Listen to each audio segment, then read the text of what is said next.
नमस्कार, खबरों की खबर में आप सभी का स्वागत है। आपके साथ मैं हूं खुशबू। पाकिस्तान दो चीजों में माहिर है, एक तो आतंकियों को पनाह देने में और दूसरा झूठ बोलने में।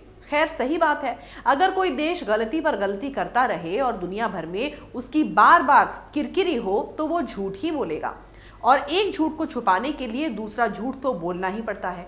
कुछ दिनों पहले संयुक्त राष्ट्र में झूठा डॉसियर पेश करने को लेकर भारत ने पाकिस्तान की कड़ी आलोचना की थी, और अब पाकिस्तान ने एक और झूठ बोला है कि पाकिस्तान ने भारत को संभाल लिया है। पाकिस्तान की तरफ से आया ये स्टेटमेंट बड़ा ही हास्यास्पद है। जिस देश के कदम खुद ही ना संभल रहे हो, वो किसी दूसरे देश को क्या संभालेगा, जो उसका भी बाप हो। खैर, कहने में क्या हर्ज है, कुछ भी कह दो।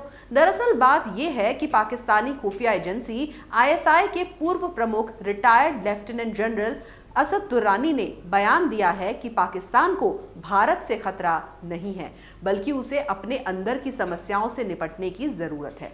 उन्होंने कहा कि हिंदुस्तान हमेशा पाकिस्तान के लिए खतरे के तौर पर नंबर 1 नहीं रहा। आजकल हमें अंदर से बहुत मसला है, यहाँ के लोग परेशान हैं। अफगानिस्तान पर हमारी नीति की वजह से लोग बहुत अलग थलग हुए हैं। ये कहना कि इंडिया हमारे लिए खतरा है, ये ठीक नहीं है। हमने तो इंडिया को संभाल लिया है, जब भी कुछ हुआ तो हमने संभाल लिया। अब इंडिया के भीतर ही इतने मसले हैं। उन्होंने पिछले साल 5 अगस्त को कश्मीर का विशेष दर्जा खत्म कर अपनी छुट्टी कर ली है। अब उनके पास सिर्फ डंडा है और कुछ नहीं। इसके बाद उन्होंने नागरिकता संशोधन कानून लाकर अपने भीतर ही और मसला खड़ा कर लिया। इसका केवल मुसलमानों ने ही नहीं, बल्कि समझदार हिंदू और सिखों ने भी विरोध किया। तो आपने अंदाजा लगा लिया होगा कि दुर्रानी साहब कितने इंटेलिजेंट हैं और उन्हें भारत और भारत के मसलों की कितनी समझ है। शायद उन्हें यह पता नहीं, या फिर वो जानबूझकर अपना उल्लू सीधा कर रहे हैं और कह रहे हैं कि मुसलमानों ने नागरिकता संशोधन कानून का विरोध किया। क्या वो नहीं जानते कि जो पढ़े लिखे मुसलमान थे और जिन्हें इस विषय की पूरी समझ थी, उन्होंने इस कानून का स्वागत किया था। और जिस तरह से वो भारत के आंतरिक मसलों की बात कर रहे हैं, उन्हें चाहिए कि पहले वो अपने देश के मसले सुलझाएं, फिर भारत से बात करें। जब पिछले महीने पाकिस्तान ने संयुक्त राष्ट्र में भारत के खिलाफ झूठा डॉसियर पेश किया था, तो भारत ने साफ किया था कि मनगढ़ंत और झूठी कहानियां गढ़ना पाकिस्तान के लिए कोई नई बात नहीं है। पाकिस्तान यूएन की ओर से गैर कानूनी करार दिए गए आतंकवादियों को पनाह देता है। दरअसल पाकिस्तान ने संयुक्त राष्ट्र महासचिव एंटोनियो गुटेरेस को एक डॉसियर दिया था, जिसमें उसने भारत पर आतंकवाद भड़काने का आरोप लगाया था। पाकिस्तान ने ये डॉसियर भारत की ओर से भेजे गए डॉसियर के एक दिन बाद भेजा था। हाल ही में पाकिस्तानी आतंकवादी संगठन जैश-ए-मोहम्मद के 4 आतंकवादियों ने भारत में घुसपैठ की थी। हालांकि उन्हें देश के सजग सुरक्षा बलों ने जम्मू कश्मीर के नगरोटा में मुठभेड़ में मार गिराया था। भारत ने इसी से संबंधित एक डॉसियर यूएन में भेजा था, जिसके बाद पाकिस्तान ने उल्टा भारत पर ही आतंकवाद का आरोप लगाते हुए यूएन में अपना डॉसियर भेज दिया। पाकिस्तान के इस कदम का जवाब देते हुए भारत के प्रतिनिधि टीएस त्रिमूर्ति ने कहा था कि पाकिस्तान की ओर से दिया गया झूठों का डॉसियर शून्य विश्वसनीयता रखता है। उन्होंने एबटाबाद का जिक्र करते हुए कहा था कि पाकिस्तान संयुक्त राष्ट्र की ओर से गैर कानूनी करार दिए गए आतंकवादियों को पनाह देता है, शरण देता है। गौरतलब है कि 2 मई 2011 को पाकिस्तान के एबटाबाद में अमेरिकी सुरक्षा बलों ने अमेरिका में हुए हवाई हमले के मास्टरमाइंड उसामा बिन लादेन को मार गिराया था। उसामा बिन लादेन आतंकवादी संगठन अल-कायदा का फाउंडर था। उसामा बिन लादेन को सिर पर गोली मारी गई थी। उसने पाकिस्तान में ही खुद को छिपा रखा था। पाकिस्तान ने कई सालों तक उसामा के वहां होने की बात को छिपाया था। ये तो वही बात हो गई, उल्टा चोर कोतवाल को डांटे। बिन लादेन जैसे आतंकियों को आपने पनाह दी। हाफिज सईद जैसे आतंकी आपके देश में खुले घूमते रहे। 26/11 के मास्टरमाइंड हाफिज सईद के खिलाफ आपने अब तक कुछ नहीं किया, केवल 2 बार उन्हें सजा सुनाकर अपना पल्ला झाड़ लिया और दुनिया के सामने दिखावा कर लिया। आपकी सेना भी आतंकियों के साथ मिलकर काम करती है और प्रधानमंत्री इमरान खान कोई भी एक्शन लेने से डरते हैं। उसके बाद आप ये कहते हैं कि भारत जैसा देश आतंकवाद भड़काता है।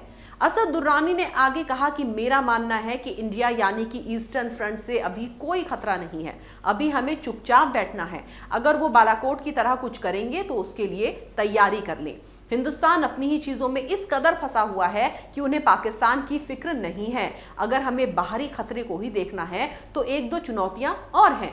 ईरान, सऊदी अरब और तुर्की नई चुनौतियां हैं। उन्होंने कहा कि ये पक्की बात है कि मसला हमेशा अंदर का ही खतरनाक होता है। बलूचिस्तान में सब कुछ ठीक नहीं है, हमारी अर्थव्यवस्था ठीक नहीं है, राजनीतिक अस्थिरता का मसला है, नैतिक और सामाजिक भ्रष्टाचार भी एक बड़ी समस्या है। आजकल पाकिस्तान की सारी समस्याएं एक साथ आ गई हैं। दुर्रानी साहब से कोई ये पूछे कि पाकिस्तान कब आबाद और खुशहाल था, क्या ये सारी परेशानियां पाकिस्तान में पहली बार आई हैं? ऐसा पहली बार नहीं है जब असद दुर्रानी ने ऐसी बेतुकी और दुर्भावनापूर्ण बयानबाजी की है। 2 साल पहले भी वो अपनी किताब the spy chronicles raw ISI and the illusion of peace को लेकर विवादों में रहे थे। ये किताब असद दुर्रानी ने पूर्व रॉ चीफ एएस दुल्लत के साथ मिलकर लिखी थी। ये किताब भारत पाकिस्तान के रिश्तों पर छपी थी। इसमें कश्मीर की समस्या, कारगिल युद्ध, उसामा बिन लादेन का मारा जाना, कुलभूषण जाधव की गिरफ्तारी, हाफिज सईद, बुरहान वानी समेत कई मुद्दे शामिल थे। इस किताब में भारत के पीएम के तौर पर पीएम मोदी को पाकिस्तान की सीक्रेट सर्विस एजेंसी आईएसआई की पहली पसंद बताया गया था। इस किताब में दुर्रानी ने इसका कारण भी लिखा था और ये कारण ऐसा था जिसे सुनकर आप हैरान हो जाएंगे।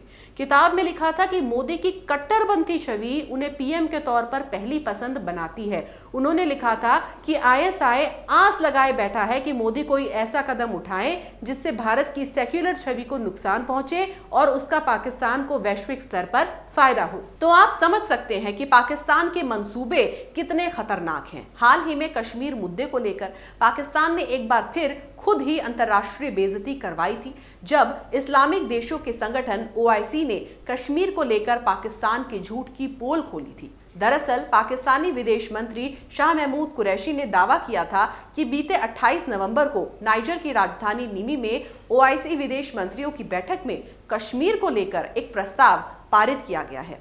पाकिस्तान ने ओआईसी के सदस्य देशों के विदेश मंत्रियों की बैठक में कश्मीर को लेकर पारित किए गए झूठे प्रस्ताव को अपनी जीत करार दिया था। पाकिस्तानी विदेश कार्यालय ने तो इस झूठे प्रस्ताव को लेकर ट्वीट भी कर दिया था। इस ट्वीट में दावा किया गया था कि जम्मू कश्मीर विवाद को नीमी घोषणा में शामिल करना विदेश मंत्रियों की परिषद ऋणाम दस्तावेजों का एक महत्वपूर्ण हिस्सा है। ये कश्मीर को लेकर ओआईसी के समर्थन की महत्वपूर्ण अभिव्यक्ति है। हालांकि जिस प्रस्ताव को लेकर पाकिस्तान के विदेश मंत्री खुशी से झूम रहे थे, उसे ओआईसी ने खारिज कर दिया। ओआईसी ने कश्मीर को एक अलग आइटम के रूप में इस्लामिक देशों की बैठक में चर्चा करने से साफ इनकार कर दिया। इसके बाद से पाकिस्तान में ही नहीं बल्कि कुरैशी की पूरी दुनिया में झूठ बोलने को लेकर जग हंसाई हो रही है। गौरतलब है कि भारत ने जब से जम्मू कश्मीर से अनुच्छेद 370 को हटाया था, तब से पाकिस्तान की यही मांग थी कि ओआईसी भारत के खिलाफ कड़ा रुख अपनाए। हालांकि उस समय ओआईसी ने तटस्थ रुख अपनाते हुए कुछ भी बोलने से इनकार कर दिया था। पिछली कुछ बैठकों में पाकिस्तान ने ओआईसी में भारत के खिलाफ कई प्रस्ताव प्रस्तुत किए हैं, लेकिन ओआईसी के बयान बेहद सधे हुए रहे हैं। बीते अक्टूबर में भी संयुक्त राष्ट्र महासभा में पाकिस्तान ने आरोप लगाया था कि भारत तहरीक तालिबान पाकिस्तान और जमात उल अहरार जैसे प्रतिबंधित आतंकी संगठनों को सीमा पार हमले के लिए भेज रहा है। संयुक्त राष्ट्र में भारत ने मानवाधिकार के मुद्दे पर पाकिस्तान की बोलती बंद कर दी थी। जेनेवा में भारतीय स्थायी मिशन में प्रथम सचिव सेंथिल कुमार ने जवाब देने के भारत के अधिकार के दौरान मानवाधिकार को लेकर पाकिस्तान के आरोपों की धज्जियां उड़ा दी थी। उन्होंने कहा था कि पाकिस्तान में मां, बहन और बेटियों की दुर्दशा हो रही है और उनके प्रधानमंत्री इमरान खान इसे नया पाकिस्तान कहते हैं। भारत ने कहा था कि पाकिस्तान में मानवाधिकार रक्षकों को पाकिस्तानी सरकार की प्रत्यक्ष भागीदारी के साथ डराया और धमकाया जा रहा है। इन्हें गुप्त रूप से हिरासत में लेकर यातनाएं दी जा रही हैं। लोगों को चुप कराने के लिए गायब तक किया जा रहा है। आतंकवाद के नाम पर निर्दोष लोगों को गोली मारी जा रही है। ये सब देखकर यही लगता है कि पाकिस्तान को अपनी बेइज्जती करवाने का बहुत शौक है। आखिर वो ऐसी हरकत करता ही क्यों है जिससे उसे सबके सामने शर्मसार होना पड़े। खैर, कुछ लोग आदत से मजबूर होते हैं। अगर आपको हमारा ये वीडियो पसंद आया तो इसे लाइक करें, शेयर करें और कैपिटल टीवी को सब्सक्राइब करें। नमस्कार।